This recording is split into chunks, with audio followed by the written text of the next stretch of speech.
నమస్తే. ప్రస్తుతం మనం బక్కా జడ్సినతో ఉన్నాము. ఇలా చాలా అంశాలు మాట్లాడాల్సినటువంటి అవసరం ఉన్నది. ఒకవైపు సమగ్ర కుటుంబ సర్వే అని చెప్పి దాంట్లో చాలా తప్పులు తడకగా జరిగింది. అందులో గందరగోళం జరిగిందంటూ కొన్ని కథనాలు వినిపిస్తూ ఉన్నాయి. దాంతోపాటు ఇప్పుడు ఏదైతే పట్టభద్రుల ఎన్నికలు రాబోతా ఉన్నాయి కదా! సో, దానికి బక్కా జడ్సన్ అన్న ఎమ్మెల్సీ అభ్యర్థిగా పోటీ చేయబోతా ఉన్నారు. అసలు ఏంటి వ్యూహాలేంటి? ఏం జరగబోతా ఉంది? ఏందనే అంశాల గురించి అన్నతో మాట్లాడదాం. నమస్తే అన్న. నమస్తే బ్రదర్. ఎట్లా చూడొచ్చు సమగ్ర కుటుంబ సర్వే చాలా అంశాలు వస్తూ ఉన్నాయి బయటికి. అసలు ఏం జరుగుతూ ఉంది?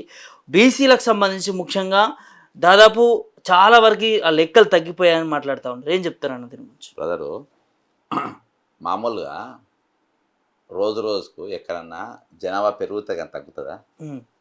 ఈ కుటుంబ సర్వే 2025 ఈ సర్వే ఏదైతే జరిగిందో క్యాస్ట్ సెన్సస్ తెలంగాణ జనాభా తగ్గింది.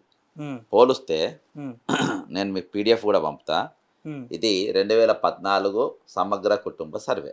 మీ సైడ్లో స్క్రోలింగ్ కూడా చేయొచ్చు. ఇది 2014లో మన అప్పటి ముఖ్యమంత్రి కేసీఆర్ గారు పొద్దుగాల 8 గంటలకి వెళ్ళి రాత్రి 9 గంటల వరకు ఆ రోజు హాలిడే డిక్లేర్ చేసిండ్రు. డిక్లేర్ చేసి ఒక్కొక్కరికి 15 నిమిషాలు చేసుకోనికి ఇచ్చారు. ఇచ్చి టోటల్గా తెలంగాణ మొత్తం హాలిడే ఇచ్చి ఆ రోజు సర్వే చేశారు. సర్వేలో ఎంతమంది పాల్గొన్నారు? 3 లక్షల మంది పాల్గొన్నారు. 3 lakhs 3 లక్షల మంది ఇన్విటేషన్లో ఆ రోజు పాల్గొన్న పరిస్థితి. మరి వీళ్ళందరూ కలిసి జనాభా ఎంత లెక్క తీసిండనంటే ఈరోజు 3,68,76,554 మంది ఆ రోజు కుటుంబ సర్వే లెక్క ప్రకారం వీళ్ళు ఇచ్చిండ్రు. ఈరోజు ఎంత వచ్చింది? దాదాపు ఇక్కడ 1,00,000 మందిని పెట్టింది. అప్పుడు 30 కోట్లు ఖర్చు పెట్టిండ్రు. ఇప్పుడు ఖర్చు పెట్టింది 150 కోట్లు ఖర్చు పెట్టిండ్రు. 1,00,000 ఇండ్లు తిరిగినామని చెప్పిండ్రు. ప్లస్ ఏది జనాభా ఎంత తగ్గించిందంటే 3,54,00,000 జనాభా తగ్గించారు. ఈరోజు జనాభానే తగ్గినప్పుడు ఏ క్యాస్ట్ల గురించి ఏడ తగ్గినట్టు ఏడ పెరిగినట్టు నంబర్ 1 ఒక పాయింట్. రెండవది, మన ఇదంతా నేను చెప్పేది ఏది కూడా మీరు నమ్మాల్సిన అవసరమే లేదు. మీరు మీ దగ్గర ల్యాప్టాప్ పెట్టుకోండి, మీరు కొట్టుండ్రి. మరి ఈ కుటుంబ సర్వే ఈరోజు ఈ సమగ్ర కుటుంబ సర్వే ఎక్కడుందంటే MCHRDA వెబ్సైట్లో ఉంది. నేను అందుకెళ్ళి డౌన్లోడ్ చేసిన. నేను డౌన్లోడ్ చేసి దీని మీద సైబర్ క్రైమ్, ఢిల్లీ సైబర్ క్రైమ్లో కేసు పెట్టినా. కేసు పెట్టాను, ఇక వెబ్సైట్ మాయం చేసింది. ఇలా చూడండి, అంటే బక్కా జడ్సన్ కేసు పెట్టడంతోనే మాయం చేశారు ఈ కేసు. ఇది మాయం చేసి నేను ఏది చెప్పాను, నేను మీరు అన్ని మీరు చూడండి. మీ గూగుల్లో సమగ్ర కుటుంబ సర్వే 2014 కొట్టండి, MCHRDA వస్తుంది. అందులో ఇది తీసేసి కరెక్ట్ 4వ తారీఖు తీసేయని నేను ఇమీడియట్గా ఏం చేసిన, నేషనల్ క్రైమ్లో కంప్లైంట్ ఇచ్చిన. ఇది కాజీపేట మడికొండ పోలీస్ స్టేషన్కు ఫార్వర్డ్ చేశారు. ఆ మెయిల్ కూడా వచ్చింది. ఏందనంటే నేను ఇచ్చిన పాయింట్స్ ఏంటంటే, ఈరోజు మీరు మళ్ళీ ఒకసారి గూగుల్లో మీరు చెక్ చేయండి. తెలంగాణ ఓటర్లు ఎంతమంది ఉన్నారు? తెలంగాణ ఓటర్లు ఎంతమంది ఉన్నారు అంటే 3,32,000 మంది మొన్న ఓటేసిండ్రు. ఎప్పుడు? మొన్న పార్లమెంటు 2024 3,32,000 మంది. అంటే ఓటు ఎవరికి ఉంటుంది? అబౌవ్ 18 years, 18 సంవత్సరాల పైబడి ఉన్నోళ్లకు ఓటు హక్కు ఉంటుంది. ఆ 18 సంవత్సరాల పైబడిన వాళ్ళు నమోదు చేసుకున్న వాళ్ళు ప్రభుత్వ లెక్కల ప్రకారం ఎలక్షన్ కమిషన్ 3,32,00,000. ఓకేనా? అంటే ఇప్పుడు ఓటు ఎవరికి లేదు? పుట్టిన పిల్లలకి వెళ్ళి మొదలుపెట్టి ఇంటర్మీడియట్ అయిపోయి డిగ్రీ ఫస్ట్ ఇయర్ వరకు వాళ్ళకి ఓటు లేదు. అంటే 10th క్లాస్ పరీక్ష ఎంతమంది రాసిందని నేను లెక్క చేస్తే 9 లక్షల మంది 10th ఎగ్జామ్ రాసిండ్రు. ఇంటర్ ఫస్ట్ ఇయర్ ఎగ్జామ్ ఎంతమంది రాసిండ్రు? 9 లక్షల మంది రాసిండ్రు. ఇంటర్ సెకండ్ ఇయర్ ఎంత? 29 లక్షల మంది రాసిండ్రు. 3 9లు ఎంత? 21 లక్షలు. 21 లక్షల ప్లస్ ఓటర్లు 3,32,00,000 అంటే 3,56,00,000, 55 లక్షలు, 56 లక్షలు అప్రాక్సిమేట్లీ. ఓకేనా? ఇది ఇంకా నేను కౌంట్ చేయలే. ఎవరిని? ఎల్కేజీ అని కౌంట్ చేయలే, యూకేజీ అని కౌంట్ చేయలే, ఫస్ట్కి 9th క్లాస్ వరకు నేను కవర్ చేయలే. 9th క్లాస్ వేసి తీసుకుపోయి ఆయన లేచింది అనుకో, ఇంకో 9 లక్షల మందిని యావరేజ్గా 3,68,000 వచ్చాయి. అంటే ఈరోజు తెలంగాణ జనాభా 4,10,00,000 మంది ఉండాలి. మరి తెలంగాణ ప్రభుత్వానికి రేవంత్ రెడ్డి గారికి కానీ తీర్మాన్ మల్లయ్య గారికి కానీ 3,54,00,000 ఎందుకు వచ్చింది? తీర్మాన్ మల్లయ్యని ఎందుకు కలిపినా అంటే నా క్వశ్చన్. తీర్మాన్ మల్లయ్య ఈ సర్వేను ఒప్పుకుండు కాబట్టి. నంబర్ 1. ఈరోజు పాలకుడు ఎవరు? ఈ సర్వే పెట్టింది ఎవరు? రేవంత్ రెడ్డి గారు పెట్టిండ్రు. మరి మీ దిష్టి బొమ్మ ఎవరు గాలబెట్టిండ్రు? జానారెడ్డిది గాలబెట్టిండ్రు. జానారెడ్డి ఏమైనా ముఖ్యమంత్రా? జానారెడ్డి గారు ఏమైనా ప్రభుత్వ సలహాదారుడా? జానారెడ్డి గారు ఏమైనా ఈ క్యాస్ట్ సెన్సెన్స్కి ఏమైనా ఆయనకి ఏమైనా ప్రత్యేకమైన పదవి ఒక చైర్మన్ పోస్ట్ ఇచ్చిండ్రా? అధికారులు ఎవరు మాట వింటారు? రేవంత్ రెడ్డి గారు. మరి దిష్టి బొమ్మ ఇన్నదెందుకు గాలబెట్టినావు? ఓకే, రేవంత్ రెడ్డిని మిస్గైడ్ చేసిండ్రు జానారెడ్డి అని నువ్వు గాలబెట్టినావా? నువ్వు రేవంత్ రెడ్డి నువ్వు జానారెడ్డి మాట్లాడుతుంటావు, ఆయన ఒక పోస్ట్ లేదు ఏం లేదని చెప్పేసి జానారెడ్డి ఆయన సలహాలు కూడా వింటుందని చెప్పి రేవంత్ రెడ్డి దిష్టి బొమ్మ గాలబెట్టాలి కదా. మరి రేవంత్ రెడ్డి దిష్టి బొమ్మ, మరి జానారెడ్డి గారి దిష్టి బొమ్మ ఎవరు గాలబెట్టించిండ్రు? రేవంత్ రెడ్డి గాలబెట్టి. ఎందుకు గాలబెట్టించిండ్రు? రేపు ముఖ్యమంత్రి పదవికి పోటీ రావచ్చు. ఇట్లా ఉన్నోళ్ళను జీవన్ రెడ్డిని ఎవరు ఓడగొట్టిండ్రు? ఈయననే ఓడగొట్టిండ్రు రేవంత్ రెడ్డి. జగ్గారెడ్డిని ఎవరెవరు కొట్టిండ్రు? ఈయననే ఓడగొట్టిండ్రు. ఈరోజు చాలామంది మంత్రులను ఎవరైతే పోటీలు వస్తారు, రేపు ఈయనను ముఖ్యమంత్రిగా మార్చబోతుండ్రు, నాకు సబ్స్టిట్యూట్గా ఎవరిని పెడతారు, వాళ్ళ మీద బట్టగాల్చి మీద వేయాలి. అందులో భాగంగానే ఒక్కొక్కరు టార్గెట్ చేసుకుంటా మరి వాళ్ళపైన అటాకులు చేసుకుంటే ఈ విధంగా వస్తుండ్రు. దాన్ని తీర్మాన్ మల్లయ్యను ఒక శిఖండి లెక్క మారుకుంటుండ్రు. తీర్మాన్ మల్లయ్య మీద తుపాకీ పెట్టుకుంటుండ్రు. నంబర్ 1. ఇంకోటి ఏంటంటే తీర్మాన్ మల్లయ్య గారు ఎవరు? తీర్మాన్ మల్లయ్య గారు ఒక బాధ్యత గల పెద్దల సభ సభ్యుడు, చాలా పెద్దల సభ సభ్యుడు. అంటే నీ లాంగ్వేజ్ హుందాగా ఉండాలి, నీ భాష హుందాగా ఉండాలి. ఈరోజు బూతులు ఒక క్యాస్ట్ను ఒక కమ్యూనిటీని టార్గెట్ చేసి మనము మీరు ఏసీబీ రైట్ అయితే రోజు నువ్వు ఒక జర్నలిస్ట్ కమ్ లీడరు. ఇక్కడ ప్రపంచంలో ఎవరు లేరు. ఈరోజు పొద్దున్న వార్త చదువుతావు, 3 అపరిచితులు వేషాలు అన్నీ వేస్తావు, ఈరోజు ఇంకోటి ఇది చేస్తావు. ఈరోజు మీరు ఏసీబీ కేసులలో రోజు ఎవరో ఒకరు పట్టుబడతా ఉంటారు. అందులో రెడ్డిలు ఉంటారు, ఎస్సీలు ఉంటారు, ఎస్టీలు ఉంటారు, బీసీలు ఉంటారు, అన్ని క్యాస్ట్లలో ఉంటారు. అందులో ఒకళ్ళే దొంగలను కాదు కదా. దొంగలల్లో లంచగొండలు అందరు ఉంటారు, మంచోళ్ళలో అందరు ఉంటారు, ఇళ్ళల్లో ఉంటారు. ఈరోజు కొండపల్లి సీతారామయ్య గారిని తీసుకోండి. ఆయన భూస్వాములు కానీ ఫీడలిస్ట్ కానీ గ్రామాలలో ఎస్సీ ఎస్టీ బీసీల పైన జరుగుతున్న దాడులు, వాళ్ళ భూమి గుంజుకొని దానిపైన ఆయన ఒక రెడ్డి ఆయన పెట్టిండు. ఈరోజు వరవరరావు ఎవరు? 85 ఏళ్ళ ముసలాయన కోట్ల చుట్టూ తిరుగుతుంది. ఎవరైనా ఒక బ్రాహ్మణు కర్ణపూర్. కన్నాభిరామ్ ఎవరు? కాబట్టి ఈరోజు కులాల వారిగా చూడద్దు. బుర్రరాములు చచ్చిపోయాడు మానవ హక్కులు దాన్ని. ఈరోజు అన్ని క్యాస్ట్లలో అందరూ ఉంటారు. కానీ ఒక క్యాస్ట్ని తరగబెట్టి వాటి బూతులు తిట్టడం, పచ్చి మాటలు మాట్లాడడం అనేది ఇది కరెక్ట్ కాదు. ఈరోజు కుటుంబ సర్వే జరిగిన దానిపైన అసలు తీరుతెన్నులపైన ఒక చర్చ అనేది పెట్టాలి. ఆ చర్చ పెట్టకుండా ఈయన బీసీ వర్గాన్ని ఒకటి రేవంత్ రెడ్డి గారు ముందు పెట్టించి రేపు ఈ పార్టీకి వెళ్ళి నన్ను బయటికి వెళ్ళగొడితే రేపు బీసీ నాయకునిగా ఈయననే తయారు చేసి రేపు నేను ఒక ఓట్ బ్యాంక్ పెట్టి నేను రేపు సొంత పార్టీ పెట్టుకునేటట్టుగా ఈరోజు రేవంత్ రెడ్డి గారు ఈయనను శిఖండి లెక్క మార్చి బయటికి తీసుకొచ్చిన పరిస్థితి. తీన్మార్ మల్లన కాదన్న, తీన్మార్ మల్లనకు సంబంధించి తను కూడా వ్యతిరేకిస్తా ఉన్నాడు. ఏదైతే ఇప్పుడు చేసిన సర్వే అంతా కూడా అంత తుపాస్ సర్వే అంటూ ఆ కాగితాలను కూడా కాల్చివేయడం జరిగింది. సో మీరు అన్నట్టుగానే కొంతమంది రెడ్లను తిట్టిండు, చాలా వీడియోస్ కూడా చేసిండు. సో ఇప్పటివరకు కాంగ్రెస్ పార్టీ ఎందుకు సస్పెండ్ చేయలేదు? అదే బక్కా జడ్సన్ని ఇమీడియట్గా సస్పెండ్ చేయడానికి కారణాలు ఏంటి, ఏం చెప్తారు? చెప్పినా కదా, రేవంత్ రెడ్డి ఉండే చెప్పిస్తుండు. బ్రదరు, ఈరోజు పాత సర్వే బాగుంది, ఈ సర్వే బాగలేదు అని ఏది చెప్పినా కానీ నేను నమ్మద్దు. ఎందుకంటే ఈయన 100% రేవంత్ రెడ్డి డైరెక్షన్లో పనిచేస్తాడు. ఈరోజు ఈయన ఫస్ట్ ఒక కుటుంబ సర్వే స్టడీ చేసిన తీర్మానం వల్ల స్టడీ చేస్తే నువ్వు దానిపైన మరి అది గాయబ్ చేస్తే దాని మీద నువ్వు కంప్లైంట్ ఎందుకు ఇవ్వలేదు? దాని గురించి నువ్వు ఎందుకు మాట్లాడతాడు? అసలు ఆ సర్వే ఏమైంది? దాని గురించి నువ్వు మాట్లాడి దీన్ని నువ్వు పోల్చాల్సిన అవసరం ఉన్నది.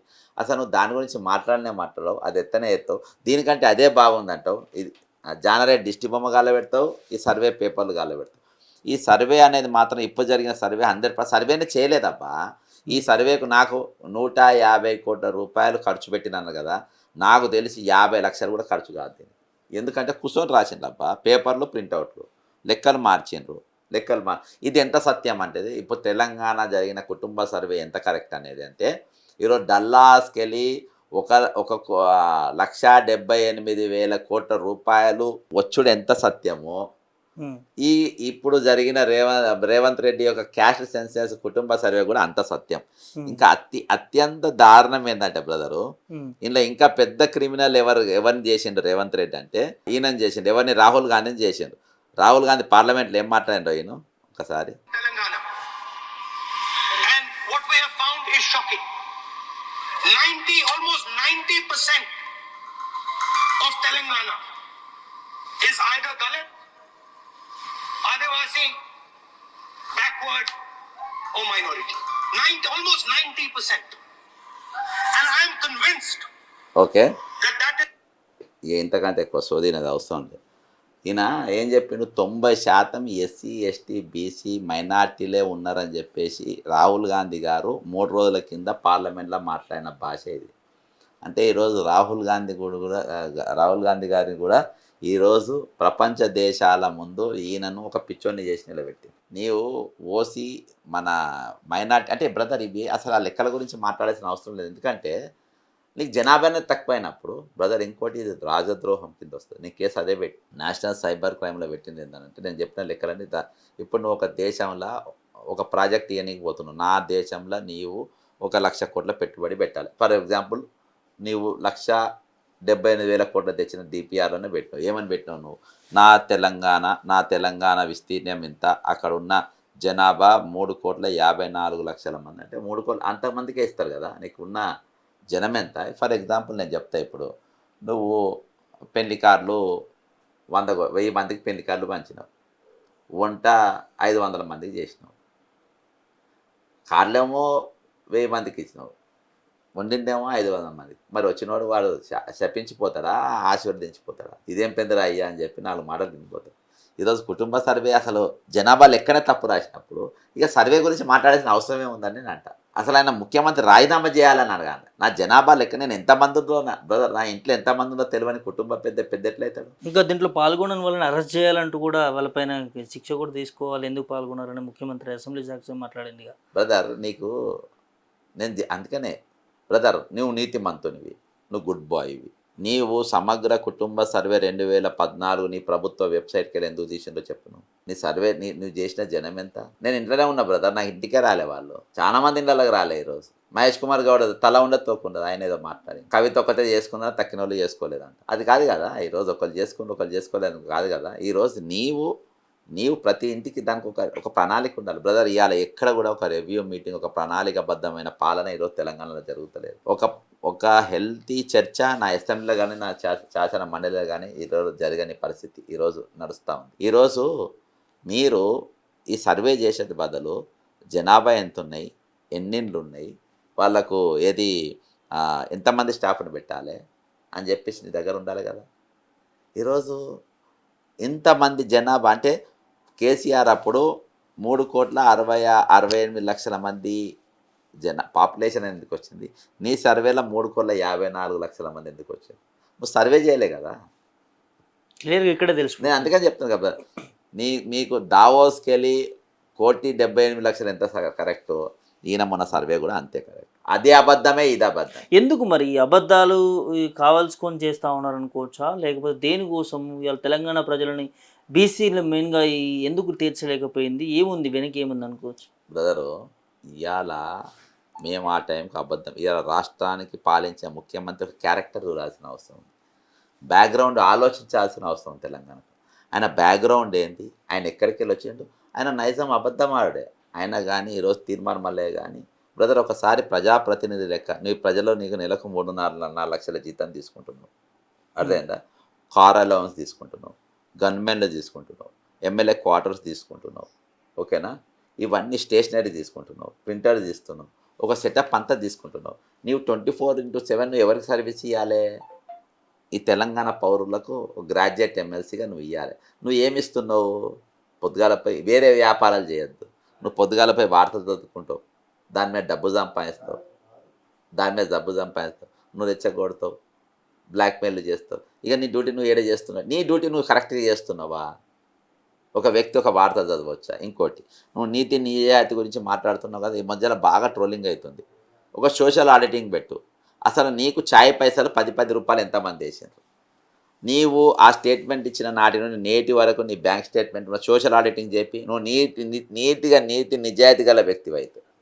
నిజాయితీ గల వ్యక్తివి అయితే 10 రూపాయల ఛాయ్ పైసలు ఎన్ని వచ్చినాయి, నీకు ఎంతమంది పంపిన సోషల్, ఎందుకంటే నీ పైసలు కాదు అవి, పబ్లిక్ పైసలు.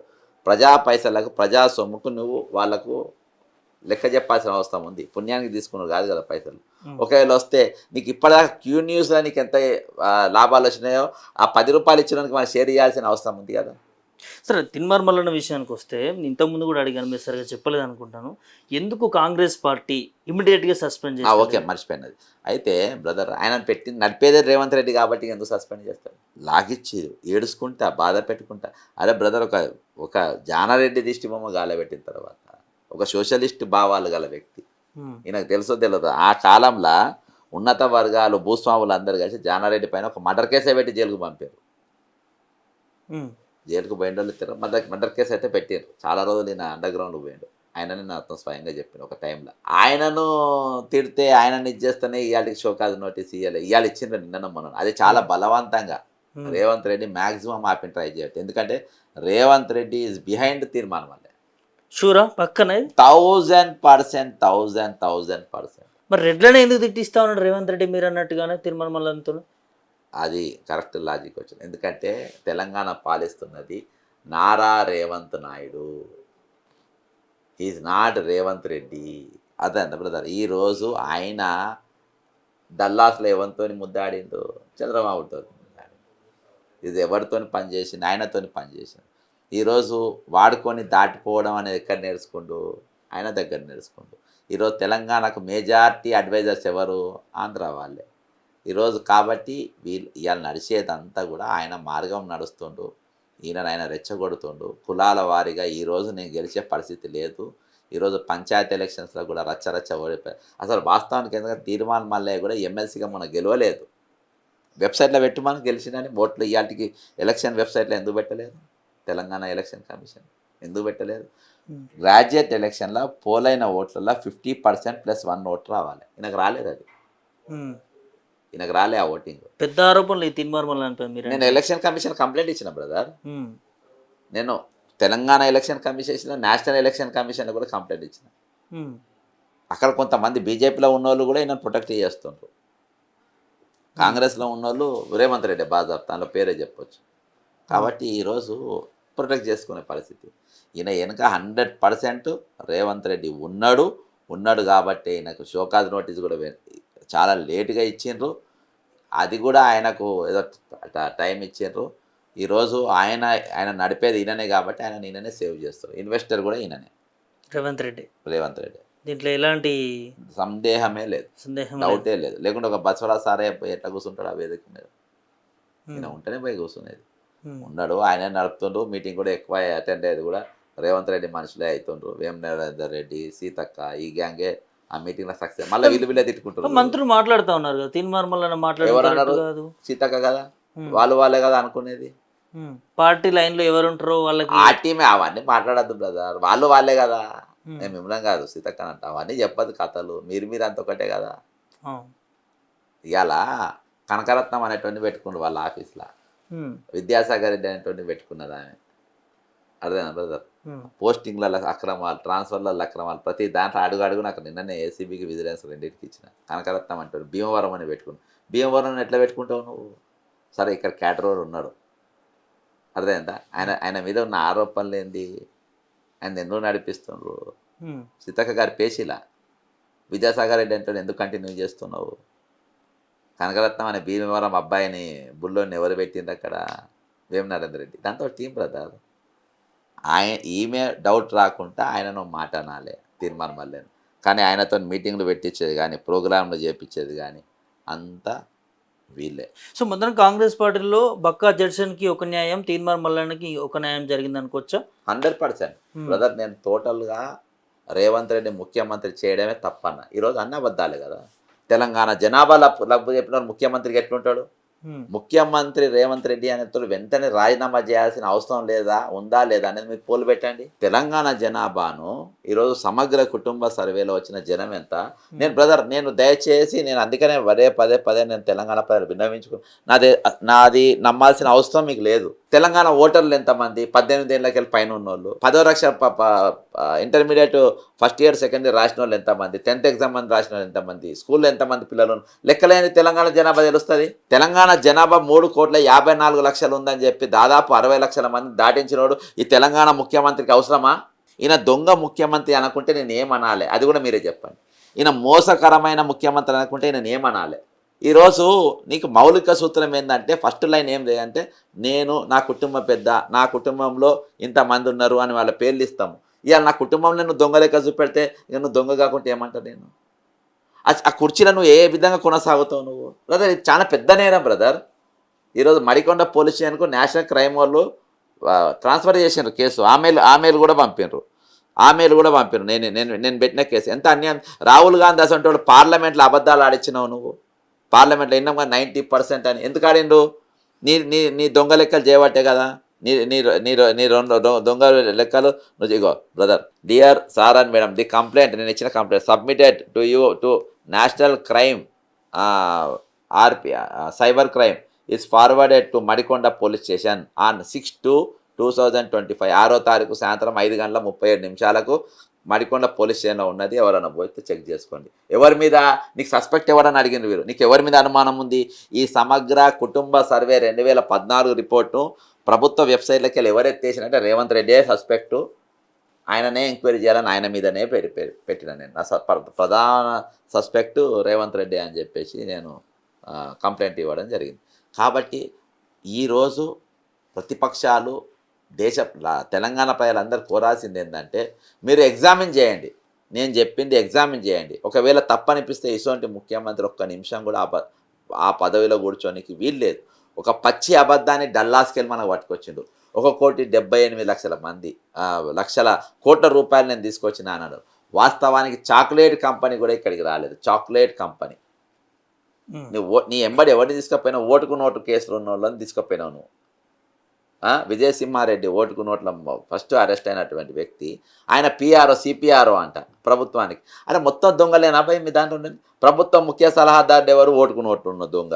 అరే అంతా మీరందరూ అందులో ఈరోజు ఒక దొంగలు రాష్ట్రాన్ని పాలిస్తున్నప్పుడు జనాభా లెక్క దొంగలు లెక్క పెట్టుకుంటే ఏ విధంగా ఉంటారు?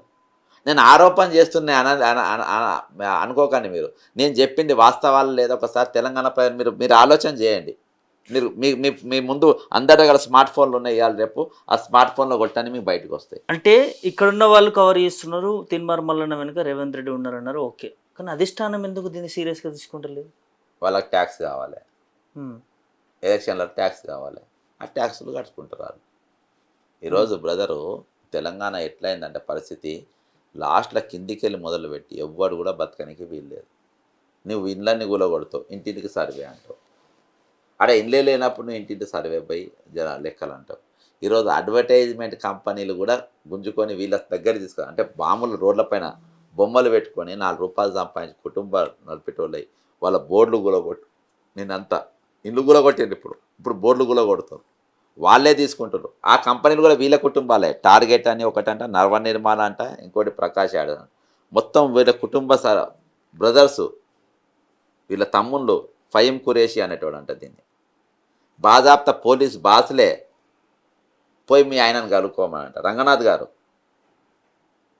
అడ్వర్టైజ్మెంట్ కంపెనీ వాళ్ళతోని రంగనాథ్ గారి ఇల్లు బఫర్ జోన్లో ఉందని ఎవరి ఇన్ఫర్మేషన్ వాళ్ళు చెప్పిన విషయమే నాకు. కొంతమంది పోయిందంట వాళ్ళు ఆ నోట ఈ నోట చెవులలో పడుకుంటా. మీరు పోయి ఫహీం ఖురేషిని కలవమని చెప్పినట్టు. Who is Faheem Qureshi? Advertisement బోర్డులో అంటే ఏ పాలన జరుగుతుంది? కాబట్టి ఈరోజు మీరు మన ఇక్కడ చూస్తాం మొత్తం బ్రదర్ దొంగలకు అఫీషియల్గా పోలీస్ స్టేషన్లో రికార్డ్ అయినటువంటి వ్యక్తులకు ఈరోజు 33 కేసులు ఉంటాయి, క్రిమినల్ కేసులు, రౌడీ షీట్ ఉంటుంది. ఇలా డబ్బులు ఉన్నాయి కాబట్టి ఇదే చర్చ్ గేట్ కాడ తీర్మానం మళ్ళీ దినమంతా నిలబడి ఆ క్రిమినల్ను లోపలి పంపారు. పోలీసులు ఆయన మాటిన్నారు. వేం నరేంద్ర రెడ్డి ఉన్నారు, రేవంత్ రెడ్డి గారు బాజాప్తాలో ఉంది. ఇయాటి కూడా లోపల పెట్టాను. లోపల పోతే కొన్ని 100 మంది గుండాలను తీసుకొచ్చి తాగుతుండ్రు, తింటుండ్రు లోపల, ఈ హెబ్రోన్ చర్చ్ లోపల. మళ్ళీ అయినట్టు గేట్ కాడ నిలబడి మరి అక్కడ కూర్చోబెట్టిండ్రు. మీరందరూ ఫోటోలు చూసే ఉంటారు. కాబట్టి ఇటువంటి పాలన ఈరోజు జరుగుతున్నది. ఇటువంటి దొంగలను మీరు పెంపొందిస్తున్న టైంలో డబ్బు ఎక్కడుంటే అక్కడ, అది చర్చే కానీ అడ్వర్టైజ్మెంట్ కంపెనీయే కానీ ఇంకా ఏదైనా కానీ అక్కడ పోయి ఈరోజు అక్కడ నిలబడి మీరు ఉండే పరిస్థితి వచ్చిందంటే ఈరోజు తెలంగాణ ప్రభుత్వం ఎంత దిగజారింది. ఈరోజు డబ్బు కోసం మేము ఏమన్నా చేస్తాం. డబ్బు కోసం ఎంతకన్నా దిగజారుదాం అనే స్థాయికి ఈరోజు తెలంగాణ ప్రభుత్వం దిగజారిందనంటే ఈరోజు అందరూ కూడా అర్థం చేసుకోవచ్చు జరుగుతుంది ఏంటని. ఇంకో అంశం అన్న, కరీంనగర్, నిజామాబాద్, ఆదిలాబాద్, మెదక్ ఉమ్మడి ఏదైతే వాటికి సంబంధించి పట్టభద్రుల ఎమ్మెల్సీ ఎలక్షన్స్ వస్తూ ఉన్నాయి. మీరు పోటీ చేస్తూ ఉన్నారు. అసలు దేనికోసం పోటీ చేస్తూ ఉన్నారు? విద్యార్థి రాజకీయ పార్టీగా చేస్తామని అంటూ ఉన్నారు, విద్యార్థులకు అండగా ఉంటామంటున్నారు. సో గెలుస్తారని నమ్మకం ఉందా? ఏం చెప్తారు? బ్రదరు, ఇప్పుడు నా దగ్గర రేపు కరీంనగర్ కానీ, ఆదిలాబాద్ కానీ, నిజామాబాద్ కానీ, మెదక్ కానీ, ఇది ఉత్తర తెలంగాణ ఉన్నటువంటి గుంటకాయలు. ఇక్కడ డిఫరెంట్గా ఆలోచిస్తారు. రాష్ట్రం అంతా ఒక తీరుగా ఆలోచిస్తే ఇక్కడ ఆలోచన ఎక్కువ ఉంటాయి, విప్లవ భావాలు ఎక్కువ ఉంటాయి, రాజకీయ చైతన్యం ఎక్కువ ఉంటుంది. భూస్వాముల పైన కానీ, ఫ్యూడలిస్టుల కానీ పెద్ద ఎత్తున యుద్ధం జరిగింది కూడా ఈ ప్రాంతాలను. నేను అందుకని ఈ ప్రాంతం చూజ్ చేసుకొని మరి నామినేషన్ వేయడం జరిగింది. ఈరోజు ప్రశ్నించే తత్వం నా దగ్గర ఉంది, పరిష్కరించే తత్వం నా దగ్గర ఉంది. నేను రెండు కూడా చేయగలను. ఒక ఎగ్జాంపుల్ చెప్తా. ఈరోజు తెలంగాణ 8,50,000 కోట్ల అప్పు అని చెప్పిండ్రు. ఇది ప్రశ్న. ఇది ఎందుకైందని నేను ప్రశ్నిస్తా. దీని పరిష్కారం కూడా నేను చెప్తా. ఈరోజు రెవెన్యూ ఈరోజు హైడ్రా దెబ్బతోని మొత్తం రిజిస్ట్రేషన్ బంద్ అయిపోయి ఈరోజు ప్రభుత్వానికి రాబడి లేని పరిస్థితి, కేవలం లిక్కర్ పైన మాత్రమే ఉండే పరిస్థితికి ఈరోజు ప్రభుత్వం దాని స్థాయిని దిగజార్చుకుంది. ఈరోజు హైడ్రా దెబ్బతోని కూలగొట్టడం వల్ల, అంటే ఒక ప్రణాళిక, నేను హైడ్రా అనేది కూలగొట్టడం నేను తప్పని నేను అంటలేను. కాకపోతే నువ్వు ఎవరికి కూలగొడుతున్నావు?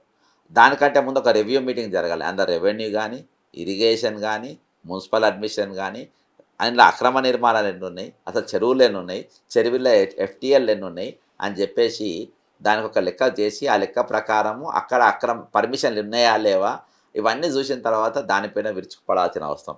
కానీ ఇక్కడ జరిగింది ఏంటంటే అవేవి కూడా ఆలోచన చేయకుండా కేవలం పైన వాళ్ళు పైన కూలగొట్టాలి, కింద వీళ్ళే రియల్ ఎస్టేట్ చేయాలి. పైన రంగనాథ్ గారు కూలగొడతారు, కింద తిరుపతి రెడ్డి గారు రియల్ ఎస్టేట్ చేస్తారు. అది అమీన్పూర్ చెరువు కాడ, మనం పెద్ద చెరువు కాడ నేను మొన్న తీసుకుపోయి నేను చూపిస్తే. కాబట్టి ఈ విధంగా వాళ్ళు చేస్తున్నారు. అది సరి అయిన పద్ధతి కాదు. సెకండ్, అడ్వర్టైజ్మెంట్ కంపెనీలతో ఈరోజు దాదాపు 500 కోట్ల రాబడి తెలంగాణకు వచ్చేది ఉండే.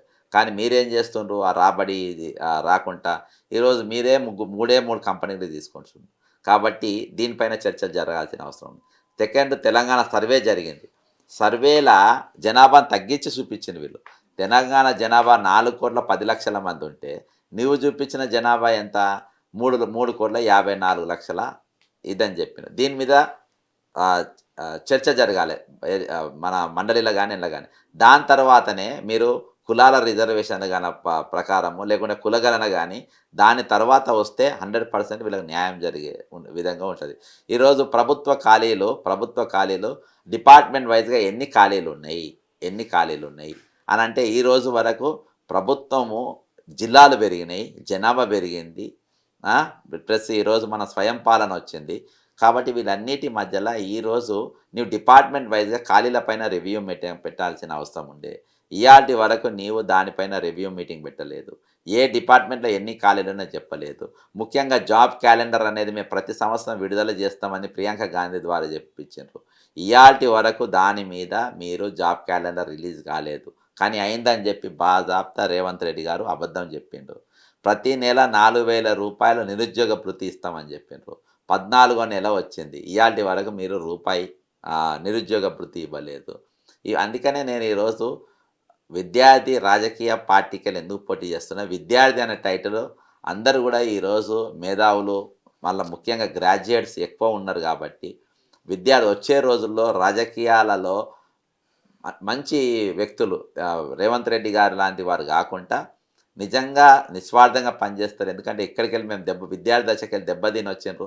వచ్చే తరము యువతరం చేతిలో రాష్ట్రం ఉండాలంటే ఖచ్చితంగా రేపు స్థానిక సంస్థ ఎన్నికలలో విద్యార్థులు నిరుద్యోగులు పోటీ చేయాల్సిన అవసరం ఉంది. కాబట్టి ఒక చర్చ అనేది ఈ 3 చైతన్యవంతమైన ఉత్తర తెలంగాణ జిల్లాలలో పట్టభద్రుల మధ్యలో ఈ చర్చ, విద్యార్థి అనే టైటిల్ పైన చర్చ జరగాలనే ఉద్దేశంతో నేను ఆ పార్టీకి వెళ్ళి నిన్న నామినేషన్ దాఖలు చేయడం జరిగింది. అక్కడ మంచి స్పందన ఉంది. మేము ప్రశ్నిస్తాం, పరిష్కరిస్తాం. ఈ రెండింటిని సమతుల్యంగా మేము దీన్ని పెట్టుకొని ఖచ్చితంగా రేపు వచ్చే రోజుల్లో ముందు పోతాం. ఖచ్చితంగా ఓటర్లు నన్ను ఆదరిస్తారని నేను అనుకుంటున్నా. నేను ప్రత్యేకంగా నేను విన్నవించుకునేది ఏంటంటే, మా దగ్గర ఆర్థిక వనరులు కానీ ఇవి కానీ లేవు. మేము ఈరోజు మినిమం ఫస్ట్ క్వాలిఫికేషన్ అదేంటంటే, నేను ఎలక్షన్ కమిషను ఏవైతే ఎంత ఖర్చు పెట్టానో, ఏవైతే చూపించానో దాని ప్రకారమే నేను ఆ గైడ్లైన్స్‌నే ఫాలో అవుతా. ఎందుకంటే లీడర్‌షిప్ ఉండాల్సిన ప్రథమ లక్ష్యం అది నంబర్ 1. రెండవదేంటంటే, నేను మందు ద్వారా గానీ, పైసల ద్వారా గానీ, ప్రజల ఆత్మగౌరవాన్ని నేను తూకమెయ్య. నేను దాంతోని కులబద్ద జేయ. దీనికి వాళ్ళ ఆత్మగౌరవాన్ని అమ్ముకోమని నేననను. వాళ్ళ ఓటుతోని ఈరోజు మీరు నిజంగా మంచి అర్హత ఉన్నోళ్ళు అనుకుంటే మీరు నాకు ఓటేసి నన్ను ఇది చేస్తారని నేను అనుకుంటున్నాను. ఇంకొకటి, ఈరోజు కాంగ్రెస్ పార్టీలో ముఖ్యంగా 34 సంవత్సరాలు నేను కాంగ్రెస్ పార్టీలో క్రియాశీల కార్యకర్తగా నేను పనిచేసిన. ఈరోజు ఉన్నవాళ్ళు ఎవరు కాంగ్రెస్‌లో పనిచేసినోళ్ళా? కాంగ్రెస్‌కి ఏమైనా కాంట్రిబ్యూషన్ ఇచ్చినోళ్ళా? మేము విద్యార్థి దశకెళ్ళి ఈరోజు కానీ మా కాంట్రిబ్యూషన్ ఏంటి? నేను ఉన్న వాళ్ళకంటే నేను తక్కువ పని చేసినా, ఎక్కువ పని చేసినా అని బేరీజ్ చేసుకోవాలి. ఈరోజు కాంగ్రెస్ పార్టీ నాయకులు, కార్యకర్తలు అందరూ కూడా ఈరోజు కాంగ్రెస్ పార్టీలో 34 నా అంతటా నేను స్వార్థం కోసం పార్టీ వదిలేసిపోలే. ఈరోజు తీన్మార్ మల్లయ్య అసంటోడు, జానారెడ్డి అసంటోని దిష్టి బొమ్మలు గాలబెట్టి ఈరోజు కాంగ్రెస్ పార్టీలో ఉన్న రెడ్డి అందరినీ బండ బూతులు తిట్టుకుంటా. ఈరోజు అతనికి షోకాజ్ నోటీస్ ఇయ్యరు. కానీ నేను నిరుద్యోగుల తరపు నిలబడ్డందుకు, 46వ జీవో రద్దు చేయాలన్నందుకు, ఉన్న ఖాళీలో నింపమని చెప్పినందుకు, మనం ఇచ్చిన 4,000 రూపాయలు మీరు ఇయ్యాలి రేవంత్ రెడ్డి గారిని అన్నందుకు, నన్ను నిర్దాక్షిణ్యంగా పార్టీకి వెళ్ళి టైం ఇవ్వకుండా, ఎక్స్ప్లెనేషన్ కూడా నాకు బరాబర్ వాళ్ళు క్వశ్చన్ కూడా బరాబర్ అడగనందుకు, నువ్వు అడిగిన క్వశ్చనే బరాబర్ అడగలేని అన్నందుకు వెంటనే నన్ను 24 అవర్స్ లోపు నన్ను సస్పెండ్ చేయడం జరిగింది. ఈరోజు కాంగ్రెస్ పార్టీ కార్యకర్తలు అందరూ కూడా మీరు మొదటి ప్రాధాన్యత ఓటు నాకు ఏపీయాలని చెప్పి కోరుకుంటున్నాను. అంతేకాకుండా వేరే పార్టీ వాళ్ళు, బీజేపీ వాళ్ళు పెట్టిండ్రు. ఈరోజు బీఆర్ఎస్ వాళ్ళు క్యాండిడేట్ని పెట్టలేదు. ఒకవేళ పెట్టకుంటే ఈరోజు నిజంగా ప్రశ్నించే గొంతు కానీ, పరిష్కారం చూపించే గొంతులు మీకు ఏ వినబడుతున్నాయో మీకు అందరికీ తెలుసు. ఈరోజు సీతక్క కాంచి మొదలుపెట్టి మొన్న ఈయన ఎవరు మిస్టర్ పొంగిలేటి శ్రీనివాసరెడ్డి, రేవంత్ రెడ్డి తమ్ముళ్ళు వీళ్ళు చేసిన అరాచకాలు, హైడ్రా కమిషనర్ ఇల్లే బఫర్ జోన్లో ఉందని చూపించి నేను బాజాబ్తా చెప్పిన. ఇయాల్టికి ఆయన కాదు అని అంటుండు కానీ ఈరోజు ఆయన నిరూపించలేకపోతుండు. కానీ ఇవన్నీ కూడా నేను అందులో అంతస్తులు, వీళ్ళు ఉన్నత స్థాయి డబ్బున్నోరు కాదు, అందరూ వాడు దొంగ అంటే దొంగనే, మోసగాడంటే మోసగాడే. కాబట్టి అవి నేను సమతుల్యంగా చూపించే ఇది నాకుంది. కాబట్టి బీఆర్ఎస్ కార్యకర్తలు కూడా మీరు దయచేసి నాకు మద్దతు తెలపాలని చెప్పేసి, మన కోసం కాదు తెలంగాణను మళ్ళా మనము నిర్మించుకోవాలంటే ఈరోజు జనాలనే దొంగ లెక్క చూపించి జనాభానే తగ్గించినటువంటి వాళ్ళతోని ఈరోజు ఒక క్రిమినల్ రాష్ట్రాన్ని పాలిస్తుండు. ఆ క్రిమినల్కు మనము ఖచ్చితంగా అడ్డు నిలబడాలి. ఈరోజు ఇది ఎమ్మెల్సీ అనేది ఒక రాజకీయ పునరావేశ కేంద్రం కాదు. ఈరోజు 100% అందులో ఒక చాలా బలమైన చర్చ జరగాలంటే ఖచ్చితంగా నన్ను మీరు పంపాలి. ఈరోజు బీజేపీ కార్యకర్తలు కూడా మీరు ఒకవేళ మీ అభ్యర్థి ఈరోజు ఆ అభ్యర్థి కూడా దాదాపు 3-4 పార్టీలలో పోయి మీ పార్టీలోకి వచ్చిందని తెలిసింది. కాబట్టి మీరు మొదటి ప్రాధాన్యత ఓటు మీ అభ్యర్థికి వేసుకున్న, రెండో ప్రాధాన్యత ఓటు నాకు వేయాలని. అదేవిధంగా ఇండిపెండెంట్లకు సపోర్ట్ చేసేటోళ్ళు కూడా మొదటి ప్రాధాన్యత ఓటు మీరు ఆయనకి వేసుకొని, లేకుంటే రెండో ప్రాధాన్యత ఓటు అయినా నాకు వేయాలని చెప్పేసి నేను ఎక్కువ రెండో ప్రాధాన్యత ఓటు పైన ఎక్కువ నేను డిపెండ్ అవుతున్నా. కాంగ్రెస్ వాళ్ళు మాత్రము మొదటి ప్రాధాన్యత ఓటు నాకు వేయాల్సిన బాధ్యత కాంగ్రెస్ నాయకులపైన, కాంగ్రెస్ కార్యకర్తలపైన. 34 సంవత్సరాల నా సర్వీసు, నా బలం, నా శక్తి నేను అన్ని దానికి దారబోసిన కాబట్టి ఆ బాధ్యత కాంగ్రెస్ పార్టీ నాయకులపైన ఉన్నది. వాళ్ళు వేయాల్సిన అవసరం ఉంది. ఆల్రెడీ ఆ క్యాండిడేట్ కూడా వాళ్ళు నిలబెట్టుకోవడం జరిగింది. మీకు ఇట్లా ఇస్తారని అనుకోవచ్చు బ్రదర్. ఆ క్యాండిడేట్కు కాంగ్రెస్ పార్టీకి సంబంధం లేదు. కాంగ్రెస్ నిన్న కూడా మొన్న మధ్యాహ్నం ఆల్ఫాన్సా స్కూల్కి వెళ్ళి, ఆయన పేరు దేవేందర్ రెడ్డి ఆయన స్కూల్లోకి వెళ్ళి ఆయన క్యాండిడేట్ను అక్కడికి వెళ్ళి మొన్నటికెళ్ళి మిస్సింగ్ ఉంది. ఆయన ఎఫ్ఐఆర్ బుక్ చేయలేని పరిస్థితి. ఆయన అక్కడ పిల్లల తల్లిదండ్రుల రక్తం పీల్చి సంపాదించిన పైసలు ఇప్పుడు రేవంత్ రెడ్డి ఎట్లయితే హైడ్రా పేర్లతోని అడ్వర్టైజ్ కంపెనీల దక్కాల్సిన పైసలు పీల్చి ఏ విధంగా బతుకుతుందో అట్లా పీల్చి బతికిన ఆయన కాంగ్రెస్ పార్టీకి ఆయన సంబంధం లేదు. ఆయన కాంగ్రెస్ పార్టీలో ఏ రోజు కూడా నేను చూడలే. కాబట్టి వాస్తవానికి అక్కడ ప్రసన్న అన్నట్టు ఆయన టికెట్ ట్రై చేసిండు. అటువంటి వ్యక్తికి ఇచ్చేది ఆయనకి ఇస్తామని చెప్పేసి ఆయన మోసం చేసి ఈరోజు వీళ్ళకి ఇచ్చిన పరిస్థితి. కాబట్టి ఈరోజు ప్రసన్నకి ఇవ్వాల్సిన టికెట్ ఈరోజు ఈయనకి ఇచ్చేందుకు డబ్బు లెక్క. కాబట్టి అది నడిచింది. ఈరోజు కాంగ్రెస్ కార్యకర్తలు ఎవరు కూడా ఆయన సపోర్ట్ చేసే పరిస్థితి లేదు. నేను ఈరోజు కాంగ్రెస్ పార్టీ ఒక బాధ్యత ఈరోజు నాకు వేయాల్సిన బాధ్యత నేను రుణం తీర్చుకోమని అంటలేను. నేను 34 ఏళ్ళు సర్వీస్ ఇచ్చిన, నాకు సస్పెన్షన్ ఇచ్చారు. కాంగ్రెస్ పార్టీని, కాంగ్రెస్ పార్టీ సిద్ధాంతాన్ని, కాంగ్రెస్ పార్టీ వృద్ధ నాయకుడిని ఈరోజు కులం పేరు మీద, మతం పేరు మీద డైరెక్ట్ తిరుగుతున్నటువంటి తీర్మాన్ మల్లయ్యకేమో పదవులు ఇచ్చారు, మాకేమో సస్పెండ్ చేసి బాజాప్త మెడలు బట్టి మమ్మల్ని బయటికి నొక్కిన పరిస్థితి. కాబట్టి ఈరోజు నేను లాబింగ్ చేసుకోలే, నేను పోలేదు. మీరే నన్ను అన్యాయంగా బయటికి పంపడం అన్యాయం అని మీరు అనుకుంటే పార్టీలకు అతీతంగా నేను ఇయాల్టి వరకు ఉద్యమాన్ని కానీ పోరాటాన్ని కానీ అదేవిధంగా ఆ స్ఫూర్తిని ఇయాల్టి వరకు రగిలిస్తున్నా. కాబట్టి ఈరోజు ఆ 4 జిల్లాల పట్టభద్రులందరికీ నాకు ఓటేయాల్సిన బాధ్యత వాళ్ళపైన ఉన్నది. ఖచ్చితంగా నేను మీ సేవకుని లెక్కనో ఉంటానో లేకుండా మీకు సేవలు అందిస్తలేదు. మీరు 4 జిల్లాలకు నాకు ఓటేస్తే నేను రాష్ట్ర వ్యాప్తంగా ఉన్న వాళ్ళందరూ నేను ఓటేస్తాను. మీరు నాకు ఓటు వేసినా ఓటు వేయకుండా నేను ఎప్పుడు సర్వీస్ ఇస్తూనే ఉన్నా, రేపు కూడా నేను ఇస్తాను. కానీ ఇస్తే నా గళాన్ని వినిపించడానికి నాకు ఒక వేదిక దొరుకుతుంది. అదేందా నా ప్రాణాలను దక్కించుకోవడానికి నాకు ఒక కవచం దొరుకుతుంది. అదేందా ఈరోజు నేను కవచం లేకుండా, రక్షణ లేకుండా నేను అంటే చాలామంది ఇట్లనే నిరుద్యోగులను, విద్యార్థులను అడ్డం పెట్టుకొని ఎమ్మెల్సీగా గెలిచి అధికారంలోకి వచ్చిన తర్వాత వాళ్ళ ఇన్ని సమస్యలు సతమతం అవుతా ఉన్నా కూడా పట్టించుకోవట్లేదు అని చెప్పి కూడా నిరుద్యోగులు చెప్తా ఉన్నారు, వాళ్ళ పేర్లు కూడా చెప్తా ఉన్నారు. సో ఎందుకు అంటే ఒక అధికారం వచ్చిన తర్వాత ఒకలాగా, రాకముందుకు ఇంకోలాగా అట్లా ఉంటారు. సో బక్కా జడ్సన్ కూడా అట్లా ఉండే వ్యక్తేనా అనే క్వశ్చన్కి మీ సమాధానం. బ్రదరు, నేను గోల్డెన్ పీరియడ్లో రాజశేఖర రెడ్డి గారు ముఖ్యమంత్రిగా ఉన్నప్పుడే ఉమ్మడి ఆంధ్రప్రదేశ్ వికలాంగుల కోఆపరేటివ్ కార్పొరేషన్ చైర్మన్, పవర్ఫుల్ చైర్మన్గా నేను పనిచేసిన. ముఖ్యమంత్రి గారిని ఎప్పుడంటే అప్పుడు చిట్కల మీద కలిసే పరిస్థితి. మా ముఖ్య సలహాదారు కేవీపీ రామచంద్రరావు గారిని కూడా ఈజీగా కేవీపీ రామచంద్రరావు గారే నన్ను తీసుకొని వచ్చాడు, ఆయన రాజశేఖర రెడ్డి గారు. ఇవాళ కూడా నేను ఆయన టచ్లో ఉంటాను. అప్పుడే నేను నిజాయితీగా పనిచేసినటువంటి వ్యక్తిని. ఎన్నో కార్యక్రమాలు నేను ఆ రోజు చేసిన. ఈరోజు కూడా బ్రదర్ ముఖం చూసి చెప్పేయచ్చు జనం, నేను చేస్తానా చేయనా, నిజాయితీగా ఉంటానా ఉండనా అనేది వాళ్ళకి పెద్దగా టెస్ట్ చేయాల్సిన అవసరం లేదు. ఓటేసేటప్పుడే తెలుసు, ఓటేసేటప్పుడే తెలిసిపోతుంది వీళ్ళు ఎవరేందని. అంత బేరీ వాళ్ళు మళ్ళా విజ్ఞులు, ఏది గ్రాడ్యుయేట్ ఓటర్స్ కాబట్టి వాళ్ళంత ఈజీగా ఏం ప్రభువ పోరు. వాళ్ళు ఒక మనిషి గురించి ఎస్టిమేషన్ వేయగలుగుతారు. నేనేమనుకుంటున్నా అంటే నేను పోటీ చేస్తున్నా అని తెలిస్తే మాత్రం ఖచ్చితంగా నాకు ఓటేసే అవకాశాలు ఖచ్చితంగా ఉంటాయి. నేను తక్కువ 15-20 రోజుల టైంలో మ్యాక్సిమం వాళ్ళను రీచ్ అయ్యే ప్రయత్నం చేస్తా. ఖచ్చితంగా నాకు ఓటేస్తారని నమ్ముతారని నేను అనుకుంటున్నాను. ఫైనల్గా ఏం చేయబోతా ఉన్నారు? మీ ఎత్తుగడలు ఏమైనా చెప్పదలుచుకున్నారా, లేకపోతే ఎట్లా ముందుకు పోతా ఉన్నది ఈ ఎలక్షన్ సంబంధించి? బ్రదర్, నేను నాకున్న వనరులను బట్టి నేను ఎంతమంది రీచ్ కాగలుగుతానో అంతమంది రీచ్ కాగలుగుతాను. కానీ ఈ ఆదిలాబాదు, నిజామాబాదు, కరీంనగర్, మెదక్ ఓటర్లందరూ కూడా రాజకీయాలకు అతీతంగా మీరు మొదటి ప్రాధాన్యత ఓటు నాకు వేయాలి. ఒకవేళ నాకంటే అర్హులు ఇంకోళ్ళు అనుకుంటే, ఇంకొకళ్ళు ఉన్నంటే వాళ్ళు మొదటి ప్రాధాన్యత వేసి రెండో ప్రాధాన్యత నాకు ఓటు వేయండి. ఒకవేళ రెండో ప్రాధాన్యత కూడా నాకంటే అర్హులు ఉన్నారంటే మూడో ప్రాధాన్యత ఓటు అయినా కానీ మీరు నాకు అందరు వేయాలని చెప్పేసి నేను ఈ స్లోగన్తోనే పోతా. నేను సిన్సియర్గా పనిచేస్తా, నేను సిన్సియర్గానే నేను ఉంటా. ఇది నాకు ఒక రక్షణ లెక్క ఉంటుంది. ఈ పోస్ట్ నాకు ఒక రక్షణ లెక్క ఉంటుంది. ప్రశ్నించడానికి, పరిష్కరించడానికి నాకు ఒక వేదిక దొరుకుతుంది. దీనికోసమే నేను అడుగుతున్నా, కానీ దీనికి మించి నాకు ఏం అడుగుతలేదు. ఈరోజు చాలామంది అంటారు, అన్న మీకు బెదిరింపు కాళ్ళు వస్తలేవా, మిమ్మల్ని దాడి చేస్తలేరా, మీ మీద అటాక్ చేస్తలేరా అని చెప్పి చాలామంది అడుగుతూ ఉంటారు. అయితే ఈరోజు చాలామంది అడుగుతూ ఉంటారు. ఈరోజు ఏందనంటే నేను ఇంకా 4 రోజులు మీకు సేవలు అందించాలన్నా, ఈ 2 జాగాలలో కూడా నాకు రక్షణ కలగాలన్నా, నాకు ఒక వేదిక దొరకాలన్నా ఈరోజు మీరు ఒక ఓటే నాకు ఇది.